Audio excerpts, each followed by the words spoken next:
no matter how many crappy comments I get in return, no matter how many views the video has, that 100% made it worth it. And that's why I continue to do it. Even when the content didn't perform, I was always like, if I can help one person, it's worth it.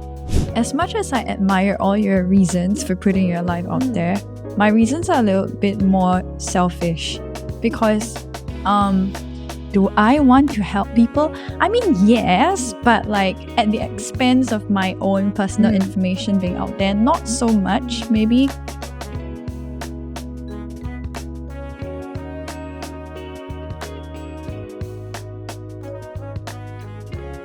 Hi guys, welcome back to another episode of The Usual Place. I'm your host, Natasha, and today I want to get into why we're so invested in the lives of strangers. Or is it just a case of more people are using social media as a tool where we overshare? Now, my three guests have some experience in putting themselves out on platforms such as TikTok and Twitch. Candice, Shaun, Jacey, I have so many questions.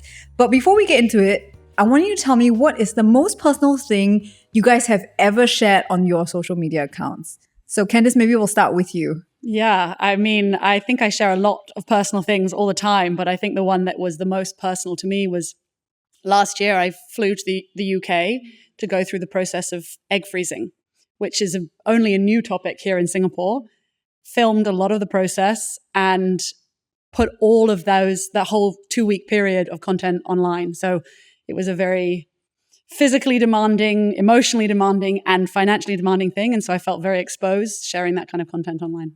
Okay. And I'll get into the why you decided to do that a bit later, because that is really, I mean, already it's invasive to do it on your own, right? Yeah. Then you're like filming it.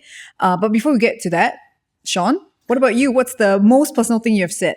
For me, I actually came out to my grandmother that I actually like guys, and I filmed the whole process because I was ready to enter into a relationship, and I already found someone that is was worth it for me to put myself out there and to show that I'm serious about this. But in the end, we didn't get together, but it's okay. And I didn't realize that there's so many people showing support, and it's a quite scary journey, I would say. Yeah. Okay. And what about you, JC? Tell us a little bit about yourself. Right, so actually I think you should have started with me because you put my story to shame. Right. Okay, it's just like a climax and then you're like, oh, okay, we're done. Okay. So I was just racking my brain here. What's so interesting about my story? But so I stream on Twitch, and usually our interactions are live, so you don't get to take back whatever you've said. And I think the most personal thing that I've shared would be my upbringing. So for me, I think my story with my parents, the experience that I went through, the trauma and everything, I think it's really personal. And it was difficult for me to share with my audience, especially when I'm live on the spot. So yeah, I think that's the most personal thing. But I think it was good for you to be the last one to introduce yourself, because then I can ask you, why did you, because you're streaming live, why did you think about talking about that?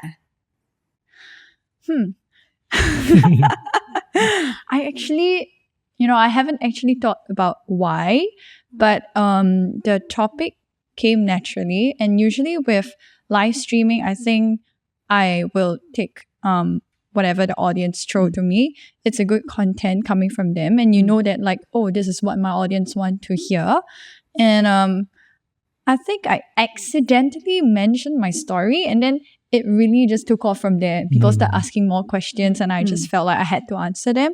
So it turned out to be a quite interesting content idea that was not planned at all. Okay. Yeah. We'll come back to the feedback in a bit, but for you, both of you, it's a bit different because then you guys make a conscious decision, right? So for you, Shaun, you like had to think about like, oh, I'm gonna make this video, and then Candice with your content, because you talk a lot about dating beyond the egg freezing as well. You talk about who you date or how you do it. That's a conscious decision. So I want to ask you guys, like, why put so much of your lives on social media? Yeah, maybe Candice, you want to go ahead first?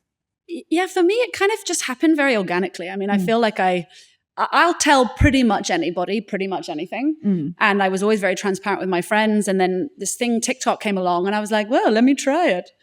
And then I would make one video and then I would tell another story. And like you're saying, JC, like you start to see which content resonates and which content I like making the most. And so it kind of just happened very naturally. And then you're right, on the dating front, I actually started making content about dating to make the dating experience more enjoyable for myself. I feel like there's a lot of conversation right now about how people are super tired of dating apps and the constant swiping and all this kind of stuff. For sure. But it's, in a way, if you're a single person, it's a bit of a unnecessary evil. So I said to myself, how can I do it in a way that makes it more fun for me? I know, why don't I make a whole series out of it? Yeah. And it was the first time that I'd kind of intentionally put a bit of structure to my videos, because I always just talk about whatever experience or thought has kind of popped into my head at that time. Whereas I sort of said, okay, I'm going to do 10 dating apps in 10 weeks, and I'm going to talk about the experience, and I'm even going to talk about the dates that I go on without telling the guys that I'm making videos about them. So it kind of just happened very naturally. And then the content started to resonate with people. And then I was like, oh, I'll make more videos. And it kind of happened from there. So it was never this sort of intentional, I want to tell the internet about myself. And it became more of a, what story do I want to tell today? And what's resonating with audiences? Okay. And what about you, Shaun, as well? Does any of what Candice said like resonate with you? I totally agree with Candice that she said about intention. For me, when I first started doing TikTok, it was just to try out this new platform, because I was in a generation that didn't have TikTok, right? So I was trying to figure out videos and all that. I did a video. My very first viral video was when I was, it was after a date with the guy that I really liked. And it was at Bencoolen MRT station, and it didn't look very fantastic, right? So I just took a TikTok video and my reflection in the MRT, you know, and I just show my outfit a little bit, and I just tell people that, hey, actually, I'm starting to like this guy. And people were like, but I didn't say it was a guy because I was still in the closet, right? So I said, I'm starting to like someone, and I had to be so careful about it. And I felt like, hey, how come loving someone is something so so hidden, you know? It doesn't have to be so hidden. And I felt very torn between being free to love someone and at the same time afraid to let people know that I like a guy, right?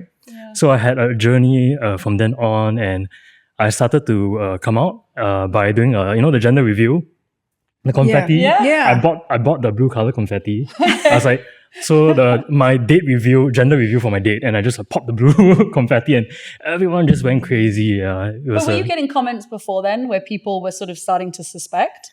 Yeah, some people were starting to suspect. Some people were saying, which girl? And I'm like, deep down, I'm like, it's not a girl. Okay. Yeah, but you wouldn't reply to those comments? I wouldn't, yeah. And I wouldn't reply to comments that are trying to ask for the gender. Yeah. Right.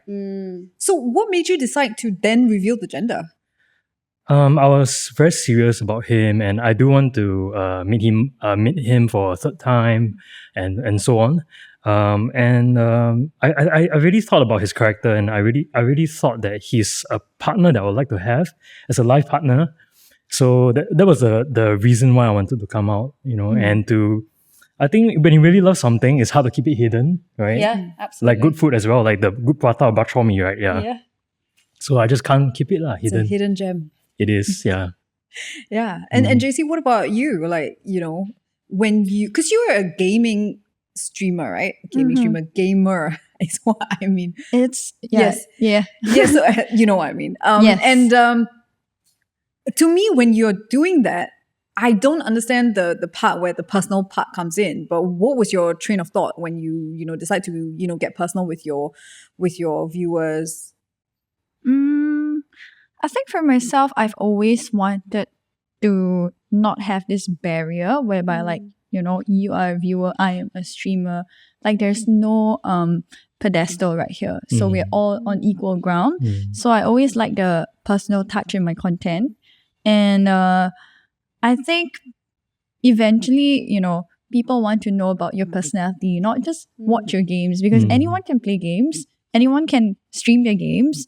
And what makes a streamer stand out is possibly to add a bit of your personality into your games, into your content. So that's when I start to entertain more personal questions from my chat.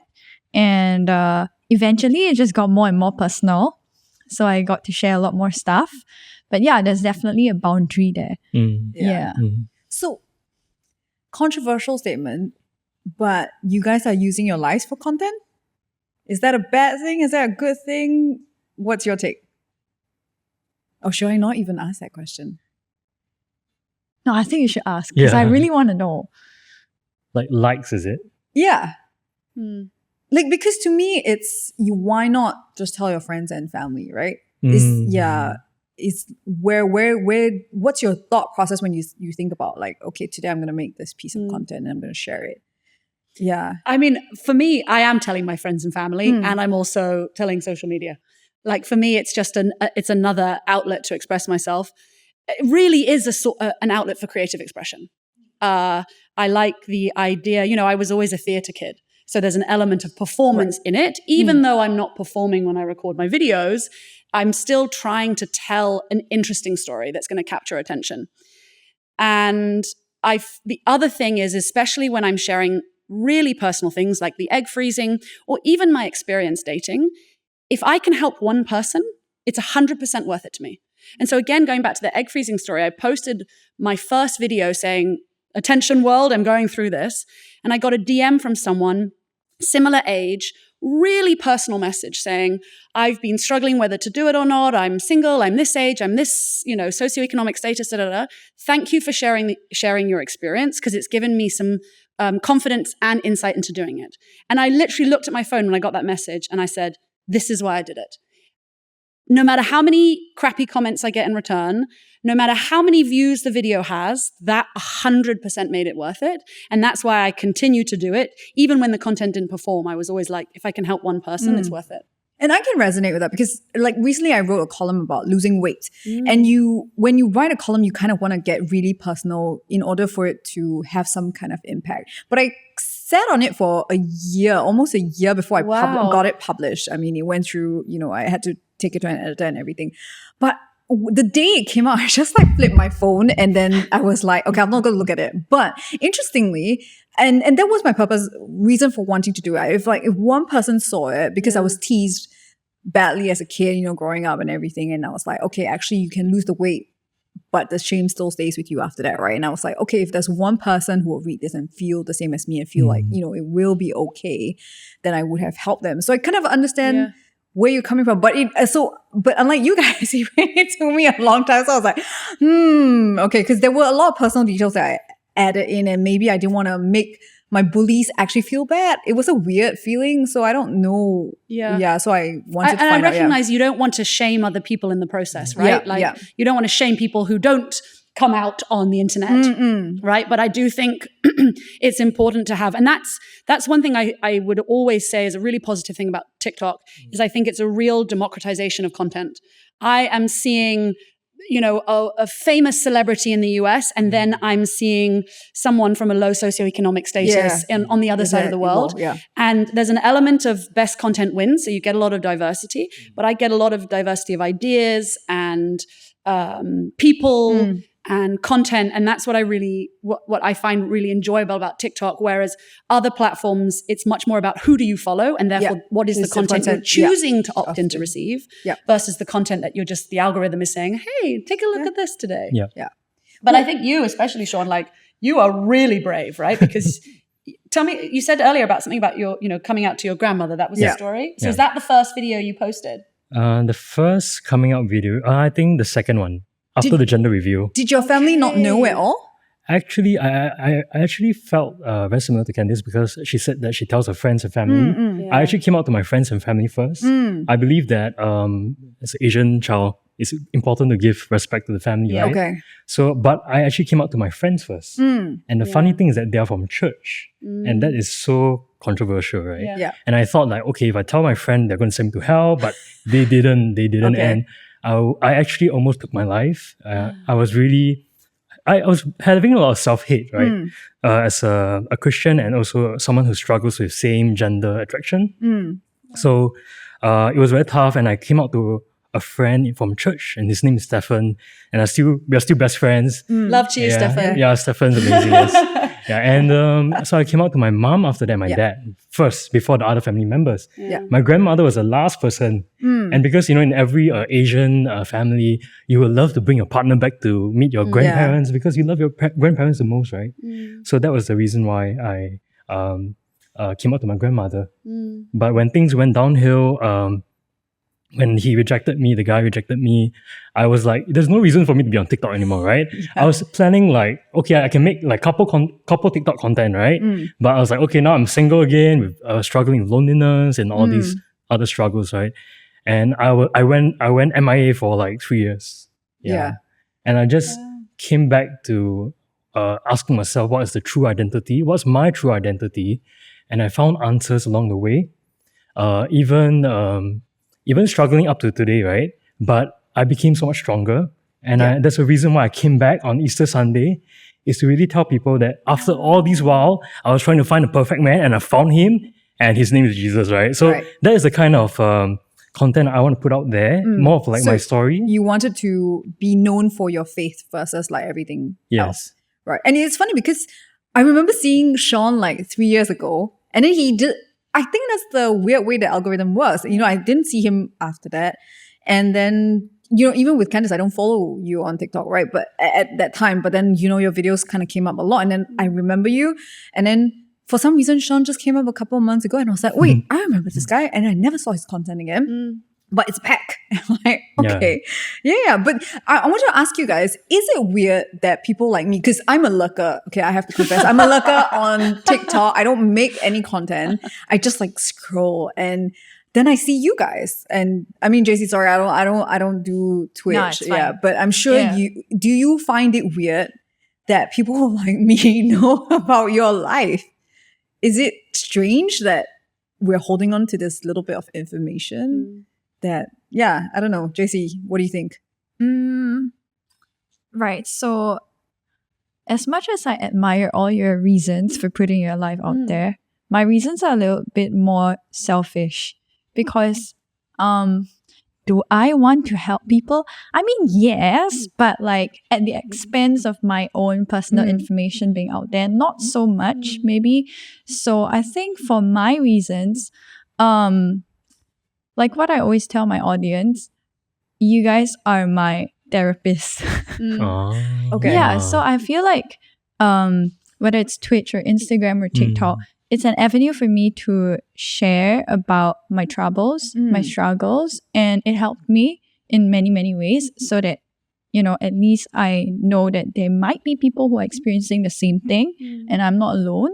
So it's reasons that are a little bit more selfish, I would say. You're the reverse of them, because they are like out there wanting to help you, but you're like, help me. Yeah, You're like, help exactly. me. What do guys want to do? Exactly. So I was just hearing all this stuff, I'm like, wow, that's admirable. And then I'm like, why do I want to tell them? I mean, don't get me wrong. There's a lot of ego involved when you're holding a camera up to your face and posting content. So it's not a purely selfless approach. Yeah. But I'm really curious, when you talk about it being therapy, are your followers then giving you advice back? Yeah. They are. Is it good advice? Yeah, right. Is How it do you good? know Like, it's can good you give us an example of Yeah. like one time, or what's like rubbish advice? I would say, What is it? Or you don't know if it's Is good it advice or not. Okay, right. So I don't exactly, because the fact that I'm actually putting the question out there Yeah. is precisely because I don't know what is good for me. I don't know what's So good you want advice. options. Yeah, so I want options, and I like that my audience, there are a variety of people, different walks of life.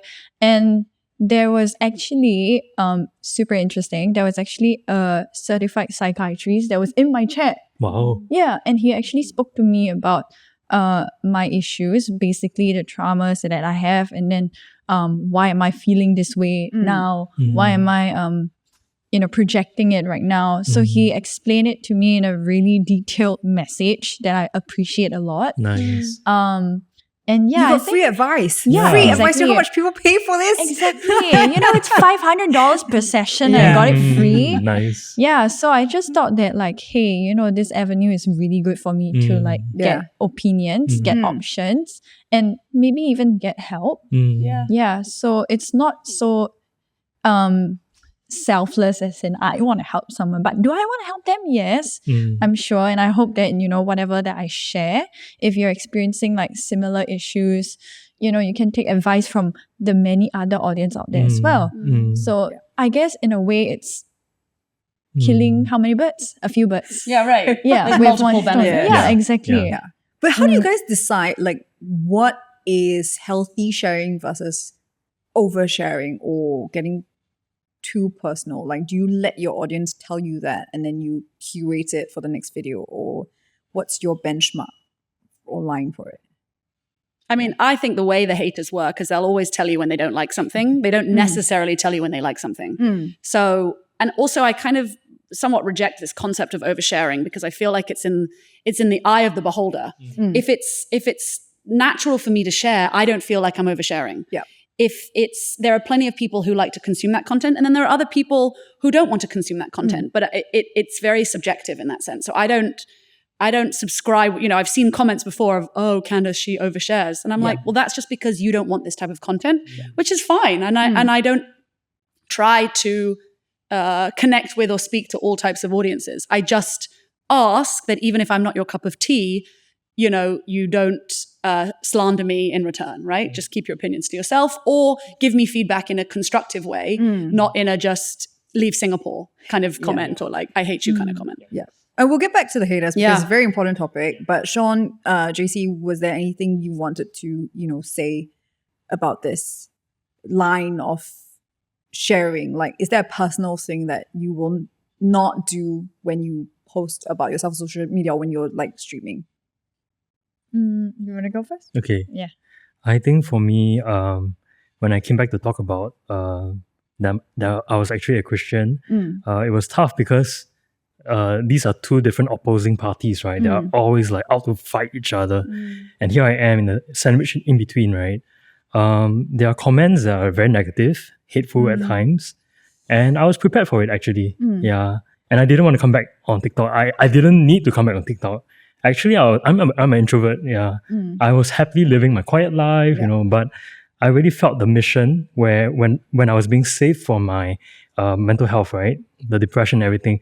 I know that there are people out there who are like me, who needs to hear my story because nobody's talking about this, having to juggle faith and their sexuality, who's my identity, and all that. So, I am prepared for that. And also I saw a lot of good examples of how people reach out to me in DMs and they actually come out to me, but without, and I told them that this is a safe space. I will not expose who they are, and you can just share with me and I will just talk to you. I think back then, 3 years ago, I wouldn't be like that. 3 years ago, I was like a bit more like Candice, and I was getting advice of what should I do on a date with a guy, because I had never really dated a guy, So it's very different. Yeah. So you're watching her content Yeah. to get advice. Yeah. Interesting. Yeah, but interesting that you guys mentioned the haters. I mean, we might as well dive into it, right? Like, when you get hateful comments, why not just not do it? Because sometimes I see comments and they're really, really mean, and I'm like, oh, this is so not worth it for the creator. I feel bad for the creator because they're putting out so much of themselves online, and it's like, guys, you don't really have to do this. So, I mean, what do you have to say about that? Like, why not just quit social media altogether and just enjoy it through others? Yeah. I mean, I know I get a lot on TikTok. Do you get it a lot on Twitch? Yeah. I think I'm too small to get hate comments. Oh, I see. No, I'm sure there's some other lurkers who might. Now, I'm very, I know I'm not, as big as like what people call an influencer out there. So I don't think I get a lot of hateful comments, and it was quite easy to deal with because most of my comments are like just troll comments. Yeah, and you can brush them off really easy. Yeah, it doesn't really affect me at all. And if it becomes hateful, then it becomes funny for me. I don't know, I can't take really? I can't take it seriously. I don't know. Okay. That's good. Maybe it's just me. Yeah, but has anyone crossed the line with you? Because we were talking and you said that, you kind of like revealed some personal information, and then, the person like came by your place and everything, right? So I think that was more relevant to the previous question as to what I would not share. Yeah, like what's where's the line? Yeah. I think I wouldn't be comfortable in sharing things like where I work, where I used to go to school, or like just information as to where my locations are. Yeah, like my residential address and all that. Because I think I've personally experienced certain type of stalking behavior that I do not appreciate at all. Yeah, I just found it quite well, there's one thing to be, disrespected online, and then there's another one that like you disrespected right here. Like you're not respecting my personal boundary, right? Yeah, so I think that's where I draw the line. Yeah, but even that stalking incident didn't make you want to quit streaming at all, right? Or you're just like, okay, I know how to protect myself better after this. Yeah, I just called the police. Yeah. Right. Yeah. I Did think you? Singapore is quite safe. Yeah, but if I were somewhere Absolutely. else, I would definitely think twice about streaming again. But because, I took it for granted, like we're in a safe country. Yeah. So no, I don't think that stopped me from, streaming or, revealing things that I do on a weekend. But of course, you take precautions. So maybe if, let's say, I'm live right here now, I wouldn't post it now. I'll wait like 2 days later, then I'll post like, oh, this is what I did. Yeah. Totally makes sense. Yeah. So what did you tell the guy who stalked you? You met him, did you? You I came did. face to face with him. I did. Yeah. And then? Interesting. Interesting because it happened quite recently actually. Okay. Yeah, not too long ago. But I think I was just really honest and I told him that like, I as much as I appreciate you coming and, to look at what I'm doing or like, to check out, what's going on. I don't appreciate you lingering around the area because it makes me very uncomfortable. It makes the people around me very uncomfortable.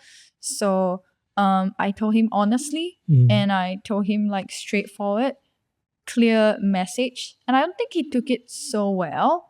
Because, well, to be fair, he is not exactly someone who can take criticisms, or rather, strange behavior from a strange person. So yeah, I don't think he took it very well, and he actually threatened to kill himself. Whoa, That's heavy. That escalated. Yeah, it And just that's went heavy from for this you to have to that. handle. Yeah. Yeah, and he just went on like, I know you don't like me, I know you hate me, no one likes me, I should have died like how many years ago, things like that. And then he just left the community. So I was just like, Oh dear. And did you ever find out what happened to him? no, Okay. yeah. he left. Yeah, so That's also a lot of weight for Yeah. you Yeah, to I was carry, just gonna even though say. it's not your responsibility. yeah. So Because I was going to ask, in terms of like trauma dumping, because each of you has a very specific thing that you do, right? And then you attract, with Shaun, do you get people also telling you their story? And sometimes with Candice also with the dating scene, does it get too much where people just tell you the whole life story and you're like, what do I do now with this information? Like, does that ever happen for you? For me, not directly, but maybe Shaun. Yeah. For me, I open a can of worms, yes. But I always remind myself the mission, always the mission, the purpose, because the hateful comments might make me feel bad. But at the end of the day, I want to reach out to people who are in need, right? So they do share their life story, especially the anonymous photos. They can share anything. And for me, right, I realized that I need to take note of the rhythms of rest for myself, my mental health as well, right? So I didn't take note of that. I was replying DMs and comments for 3 days straight, right? After Easter, Monday, Tuesday, Wednesday. Oh, wow. And I was so tired. Yeah. I have no... How many DMs did you get? I have about 10, over 10. Okay. And because so you were going in a conversation with them, like it was back and forth. Yeah, Oh, that exactly. was what it is. Okay. And it was continuing after each day, right? So they do share their life and I do feel for them. But I need to remind myself that I'm not the one that will change things for them. They have to be the ones to decide. It's like what they want to do, correct, right? Exactly. Okay. Yeah. So, I mean, do you guys see some point in time where you will stop doing this, or like, is there like a call time on your content? I smile because I've never thought about stopping. There have been times, exactly like Shaun's saying about sort of protecting yourself in the process. What I love about what I do is that it's a pure, as I mentioned earlier, creative outlet. It's not a job where I must do it for a certain number of hours every day. So there might be a day or there might be a week or however long a period where I decide, you know what, I'm not feeling it. I'm either not feeling creative and I've got no content to put out there, or I'm not feeling my best self and I don't want to create. That's what I really enjoy about it.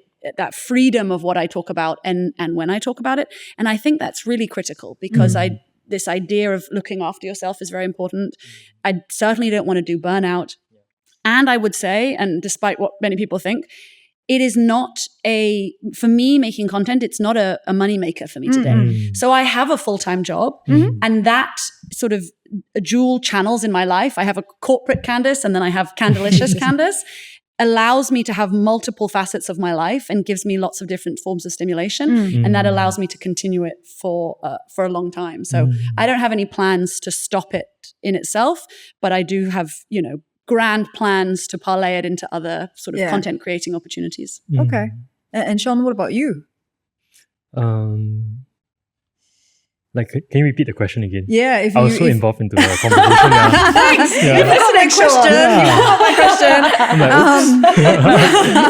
We're making me forget my question. Like, what's happening now? No, I was going to ask you if you ever, is there a time when you will say, okay, I'm done with this? Well, you've come out of retirement. You semi-retired for 3 years and then you come out of retirement. You kind of started and then you didn't do it for 3 years and you came back. Yeah. Is there something that will make you stop creating content? Do you think, or not for the foreseeable future? I actually went on a date with a girl.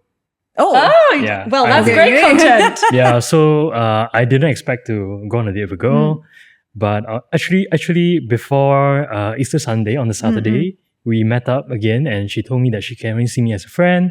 Okay. But I managed to take the rejection well, you see, and she was afraid that it would affect my posting on Easter Sunday, right? Okay. And I told her, no, I'll still post it, Okay. Yeah. We're still friends. But I think when my seasons change, if I manage to find a girl that I find attractive, right, and eventually marry her and to have children, I can't imagine it now, but I imagine that during that time, my content would change, right? Yeah.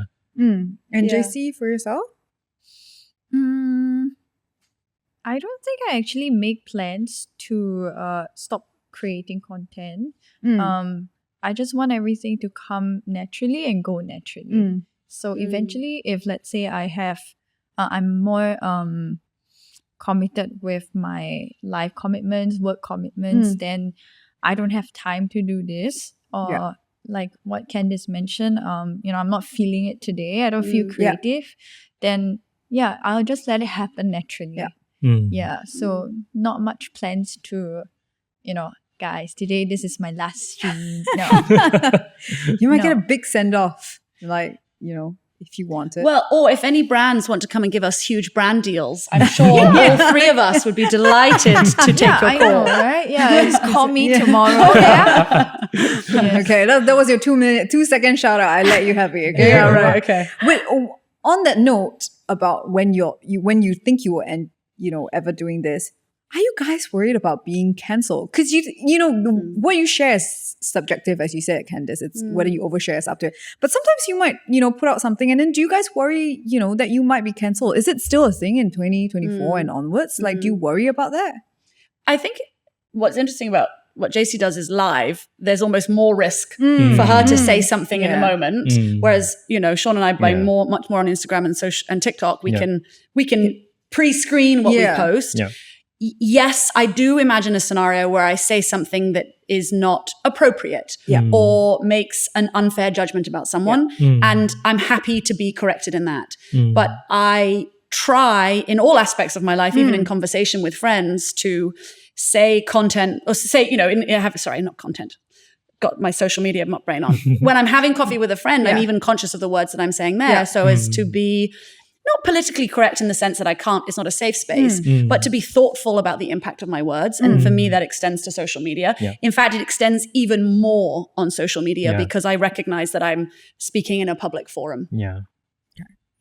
Yeah, and I agree because we do have a voice, you see. Yeah. And now there's a responsibility that we have to take care of. There's going to be younger children watching, who knows, right? Yeah, because I'm actually working in the social service, taking care of youths in the community. So when they actually say some things on, from TikTok, and I'm like, yep, that's from TikTok, right? And they were like, what? How do you know? Yeah, so I do my research just to also take care of the youths of today. But being afraid of being cancelled, that was me. And I was praying, right? I was telling God, like, I don't want to go back on TikTok. I don't have to put myself out there, get hateful comments again. I don't need that. But He gave me a heart for the people, and I was like, okay, I just post on Easter Sunday. Whatever happens, I leave it up to you. I surrender. And I didn't, I cannot imagine it being very well received again as well. Yeah. And it was like, I think over 72K views. Wow. Yeah. I was very amazed. So that was one of the very encouraging things that happened. Yeah. And on that note, it's like, do you all have a personal stance about, well, being cancelled is one thing, but you still get, comments from people who are haters, right? Like because it's so open and so available, right? Do y'all have a personal stance on comments like, racist comments or, even xenophobic comments? Yeah. What is your stance on that? Yeah. And I tell you my stance is not only, a little bit what Jacey was saying earlier, it's easy to brush the negative comments off your back if you have a sense of self-confidence and and you've got self-awareness and you've got a strong community about you. But I am also conscious about the fact that other people are going to read those comments and I don't want that type of narrative to be perpetuated. So I'll give you a very tangible example that happened to me on the way over here. I posted a video about dating younger men. It's a very transparent story about what I like and what I don't like about dating them. Someone commented just one word, paedophile, right? And so just in one quick throwaway comment, they're accusing me of being a paedophile. Yeah. So I immediately responded and I said, first of all, your comment is wrong. I'm talking about consenting adults of a legal age. Secondly, your throwaway comment has very serious consequences and it's illegal. Think twice before you comment. And that for me, so I had two options, right? Or three options. One, ignore it. Two, delete it. Or three, reply. And I actively make a decision in situations like that to reply.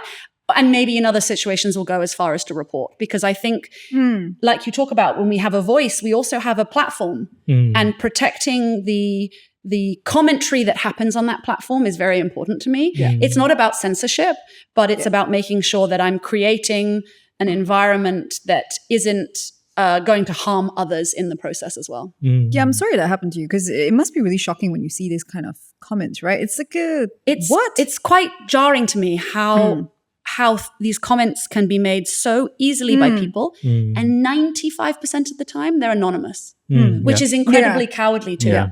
And I don't have time for that. So I just wish people were a little bit more thoughtful.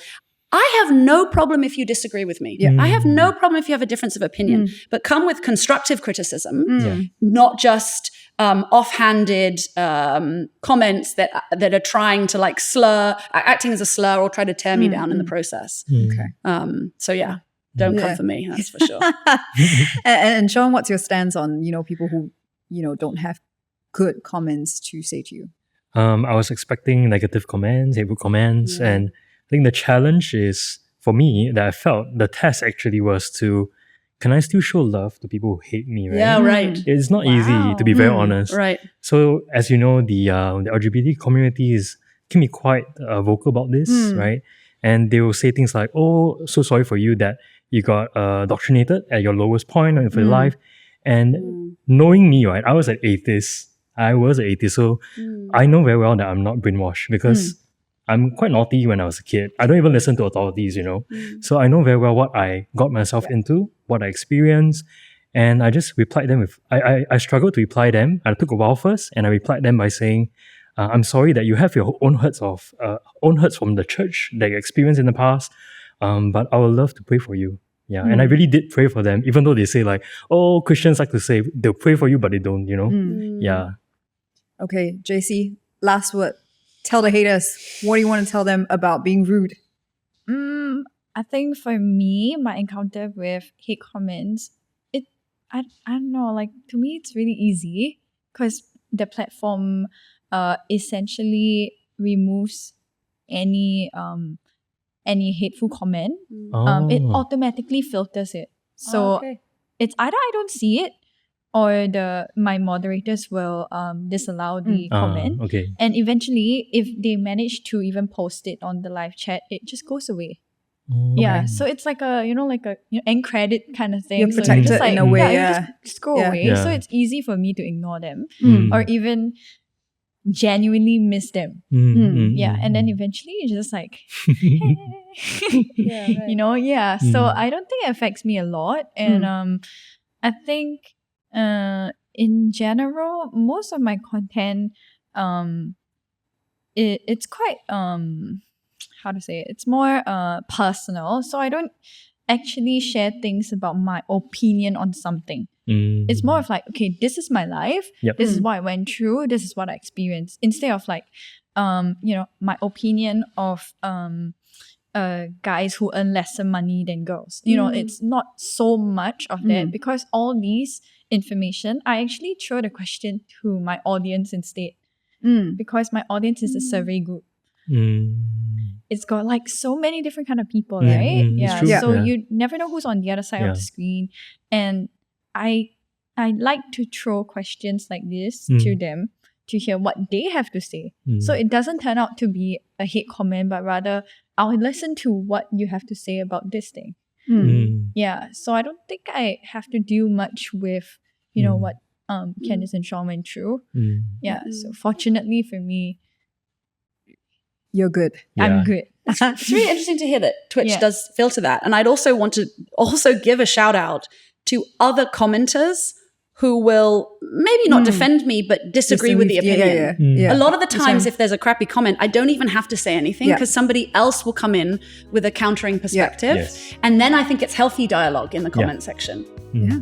So, Okay, on that note, everybody be kind when you're online. yes, please do. Well, do you think social media has made us oversharers? Do tell me in the comment section on the ST YouTube podcast channel.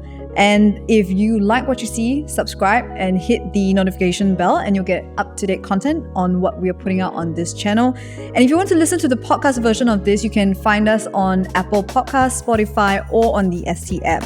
Now, one last thing, if you want to connect with me directly, I'm on Instagram. I'm opening up myself now to like connecting with people. Drop me a note on Instagram. I'm at theusualplace_net and I promise I will reply. I will see you at the next episode on The Usual Place. Oh, wait, hold on, Natasha. If you're going to plug your Instagram, I think we should be allowed to plug for sure. ours Go too. for it. Go for it. Okay, I'll give you 2 seconds. Go for it. Candice, how can people find you? You can find me on Instagram and TikTok at Candelicious. Wow. You can find me on Instagram and TikTok at Artigraphy. And Please don't find me. I'm happy. It's okay. I don't have to plug. on that note, thank you very much for joining us today. I'll see you at The Usual Place. Bye. Bye. Bye.